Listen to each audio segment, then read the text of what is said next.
Hello বন্ধুরা, good morning. Papai Sonai lifestyle ব্লগে তোমাদের অনেক স্বাগতম আর অনেক ভালোবাসা জানিয়ে আজকের ব্লগটা শুরু করছি। আজকে 26শে জুলাই শুক্রবার, আর এখন বাজে অনেকটা সকালেই ওঠা হয় জানো তো বন্ধুরা। ভোর 5টা থেকেই উঠতে হয়।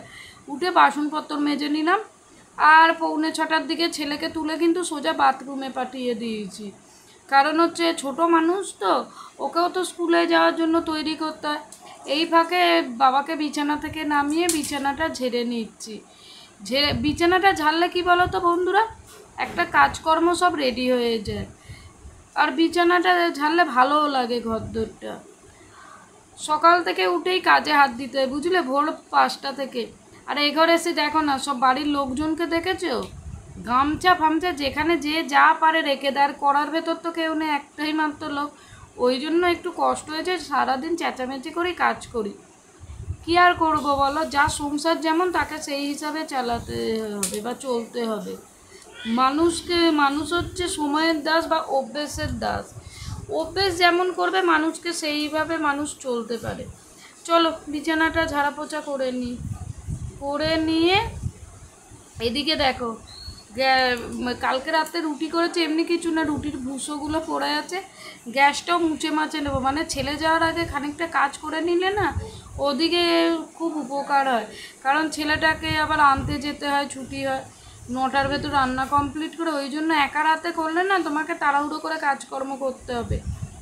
করবো বললে হবে না, আর তাড়া থাকলে কাজটাও দেখবে একটু তাড়াতাড়ি হয়ে যায়। আর এদিকে দেখো, আমি গ্যাসটাও মুছে একদম পরিষ্কার করে নিচ্ছি আমার দ্বারা যতটা সম্ভব।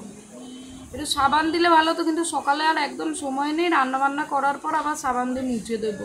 সারাদিন গ্যাসটা তো 3-4 বার মোছাই হয় বলো না বন্ধুরা। আর একার হাতে এর থেকে বেশি আর করে উঠতে পারি না, এতগুলো লোক, রান্নাবান্না থেকে শুরু করে সমস্ত কাজকর্ম পড়ে আছে বলো না।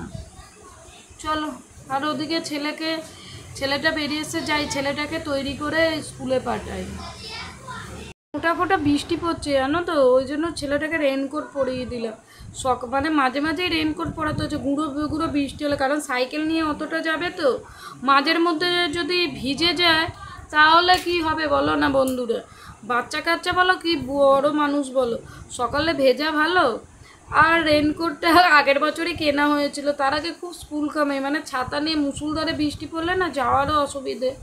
আর রেনকোট যদি একটু বড় কিনে গুছিয়ে রাখা যায়, বহু বছর চালানো যায় বলো না। আর এই যে তোমাদের দাদা, ওকেও রেনকোটটা কিনে দিয়েছি। সাইকেল নিয়ে যায় তো, আগে ছাতা নিয়ে যেতে অসুবিধা হয়, দু ছেলে আর বাবাকে কিনে দিয়েছি। আমি ছাতা নিয়ে যাই, আমি তো আর সাইকেল চালাই না, হাঁটা চলার পথ।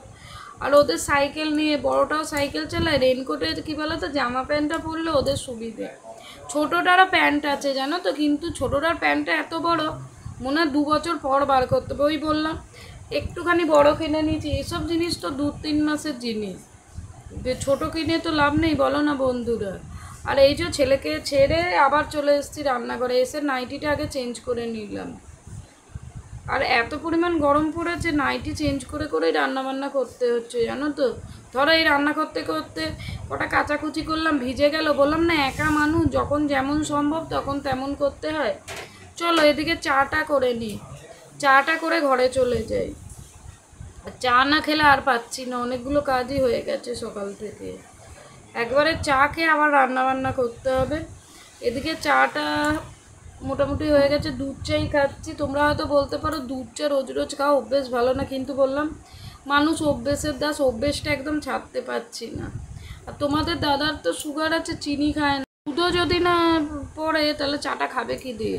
আর ছেলেটাকে দেখো, ও ঘর থেকে এই ঘরে বিছানা ঝেড়ে পরিষ্কার করলাম, বললাম না কেউ কথা শোনে না, যেমন কার তেমন। আবার এসে ঘরে বিছানায় শুয়ে পড়েছে, জামাটা ছেড়ে রেখেছে, পড়তে হবে, আধ ঘন্টা রেস্ট নিচ্ছে। এই একবার ঝাড়ালো, একবার ঝাড়াই হয় না জানো, আবার ঝাড়া পোছা করতে হয়। এই তো সারা দিনটা কাজ করতে হয়, ভোর 5টা থেকে উঠে একদম 12টা অবধি যে কত কাজ করলাম সেটাই তোমাদের সঙ্গে শেয়ার করব। তোমরা দেখতে থাকো ভিডিওটা, আশা করছি তোমাদের ভালোই লাগবে। আর ভালো লাগলে একটা লাইক করো, আর তোমরা যদি চ্যানেলে নতুন হও তাহলে চ্যানেলটাকে সাবস্ক্রাইব করে আমার পাশে থেকো বন্ধুরা। আর এই যে চা খাচ্ছি আর গল্প করছি, এইটুকু সময়টা পাওয়া যায় বুঝলে তো। আর এদিকে চলো, এদিকে আমি কিন্তু ভাত বসিয়ে দিয়েছি। আর এখানে মাছ এনেছিলাম, মাছটাকে বেশ করে ভালো করে কজলে ধুয়ে একদম পরিষ্কার ধুয়ে ধুয়ে নুন হলুদ মাখিয়ে নেব। তাড়া আছে বুঝলে তো, আমার দেওরে খেয়ে বেরোবে, আমার শ্বশুর তো সকালে ভাত খায়, কারণ চুনি বয়স্ক মানুষ, বেলাতে ভাতটা দিলে না খেতে চায় না।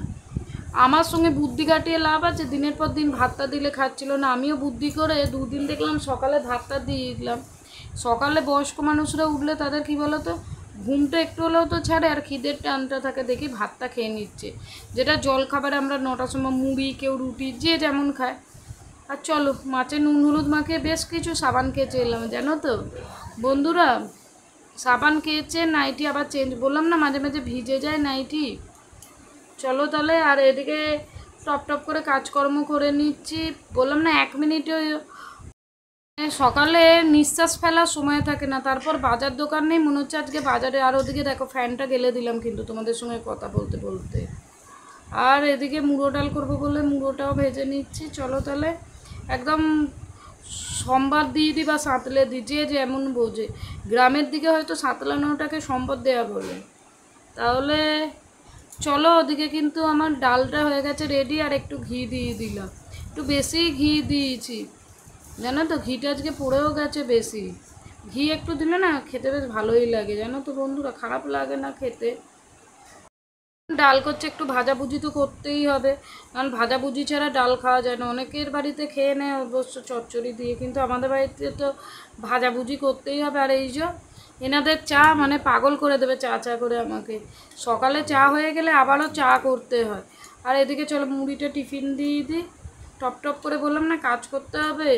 আবার ছেলেকে এনে সোজা চলে যেতে হবে বাজারে, জানো, মানে শান্তি আমার আর নেই।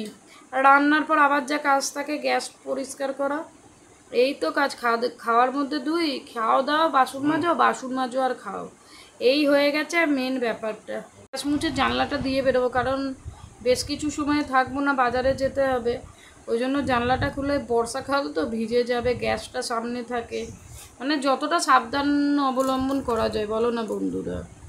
চলো তাহলে, আর এই যে ডালে ঝোল ফোল পড়েছে একটুখানি, যতটা সম্ভব তুলে মুছে নিচ্ছি।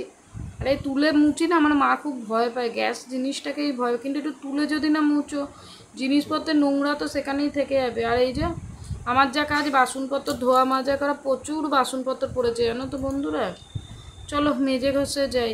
আর যে কাজটা ফেলে রাখবে সে কাজটাই পড়ে থাকে, বলি না আমি, যে কাজ খালি আমাকে ডাকে আয় বলে, এরকম হয়ে গেছে একটা ব্যাপার।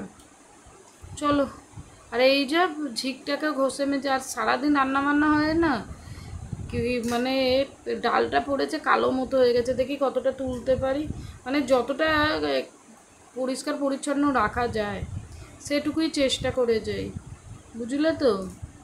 আর এখানে মুছে মোটামুটি কমপ্লিট।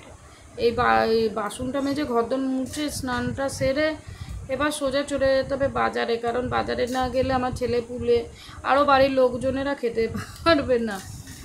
আর চলো, এদিকে আমি বাসন মেজে স্নান করে চলে গেলাম ঘরে। এই যে আবার দুজন মিলে বাজারে যাব, তোমাদের দাদা ছিল বলে আজকে না গেলেও হতো, কিন্তু মালটা নিয়ে আসবে বাজারে, ওই জন্য আমি। আর আগের সপ্তাহে না এত বাজার করে এনেছিলাম, খুব শরীরটা খারাপ করছিল। চলো তাহলে রেডি হয়ে নিই। আর আমার তো সেই স্টাইল হাতে গুটি একটা খোঁপা, ওটাই মনে হচ্ছে ভালো স্টাইল, ভালো এরম করে ক্লিপ লাগাবো জানো তো। তারপরে মনে হলো না, এ চুল আঁটবে না, চুলটা খুব ঘন তো, ওই জন্য চুলটা আঁটে না। তাহলে চলো সোজা চলে যাচ্ছি বাজারে, আবার নেক্সট ব্লগে সব কিছু শেয়ার করব।